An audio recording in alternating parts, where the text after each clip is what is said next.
LinkedIn's #1 energy source fueling hashtag side hustlers globally. Business coach, personal branding speaker, and podcaster all the way from Melbourne, Australia. Ruby Lee, drinking coffee with Kyles.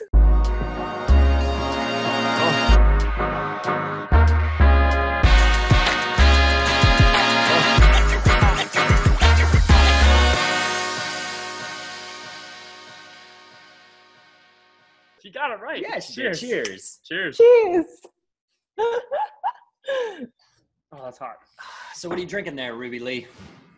I'm having a really dirty... Do you guys have Nespresso? Do we have espresso? Yeah. No, Nespresso. You know the brand? I'm sure.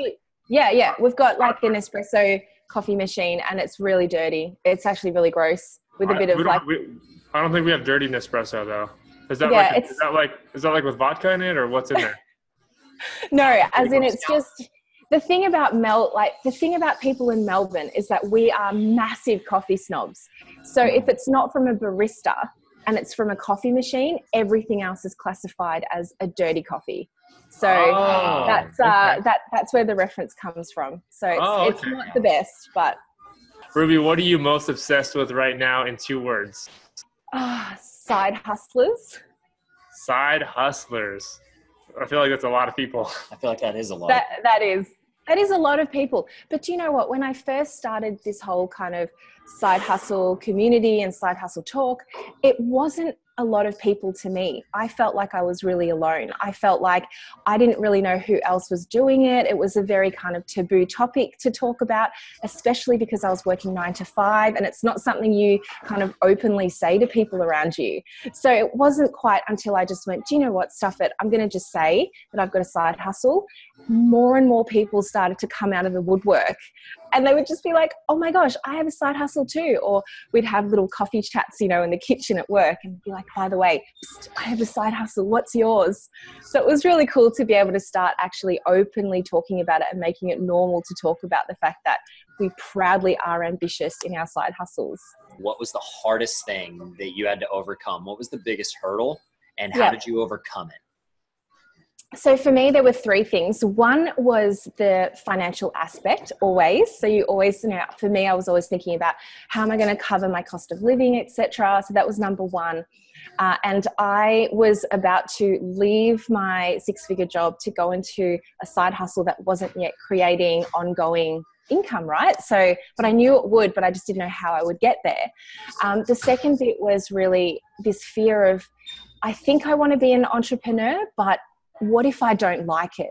And then what? And then I've got to kind of, punch pride in the face and come back to work with my tail between my legs, that sort of feeling. It's like, oh my gosh, what if that happens?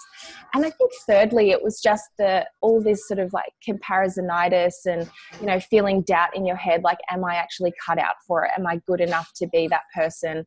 How do I even get there? So there were those sort of 3 pillars that were really playing in my head before I made the leap. So I've been able to switch that around. So now I've made my past side hustle now my main gig, and I still recruit. So really 20% of my time, I'm still working with startups and helping them recruit, scale up their people, work with them on their employment branding. So there's this sort of really nice, I guess it's just a readjustment of what really feels purpose-filled for me and what brings me joy and what brings me happiness. Oh, yeah. Man, that's so cool to hear. It's so uplifting. We're having the same conversation. Gosh, we've just had, literally, you summed up the conversations we've had in our heads and with people all day today. Like since 7 o'clock this morning to now, that's the conversation we've had. Like they're like, oh, how are you making money with Coffee with Kyles? Oh, well, we're not yet. Yep. We still do this over here, and this is the side, but it's turning into main. It's like flipping. Yep. Yeah. Right? And it's like that momentum starts to really gather and build. People know who you are now. I see you on the LinkedIn feed and I was like, oh my gosh, new episode. And it's starting to build, and as more people like and share and comment on what's going on in your world, it's not just the momentum, but the doors are just going to fly open. It's like the dam doors are just filling up and all this water is just going to gush in, and it'll hit you when you don't even expect it. All the commercial aspects to what you're doing now. And it's, just be ready is all I have to say to you guys. We will be ready. Will you be ready for caffeinated questions? Oh, I was born ready. Let's do it. Would you rather change into a trash can for the rest of your life or change into a bar of soap for the rest of your life? Trash can. I find the idea of being a bar of soap and just washing dirty bits of your body. No, trash can. I'm happy to be Oscar the Grouch. There you go. Oh, some people like Oscar, right? Actually, no one likes Oscar. Oscar doesn't even like Oscar. Yeah, that's true. So, would you rather be famous while you're alive and forgotten when you die, or be unknown when you're alive and be famous when you die? The latter. So I would rather be super famous once I've left this earth, because it kind of just means that my voice resonates, right? Like throughout time. Yeah. Yes. So definitely the latter. Would you rather be the lead artist of a band or the lead actor in a film? Lead artist of a band, definitely, without a doubt. I mean, I just reckon you'd just have like a better time. It just seems so wild on stage, and I love that. So, and I love a good live audience. I mean, who doesn't? And so, yeah, for sure, first one. Would you rather lose access to the internet forever, like you can't get it at a coffee shop and nowhere at all, or would you rather lose access to an airplane? Oh, I think I'd rather lose access to the internet.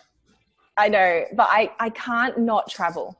I have to, every year I have to travel, like at least 1 to 3 times a year.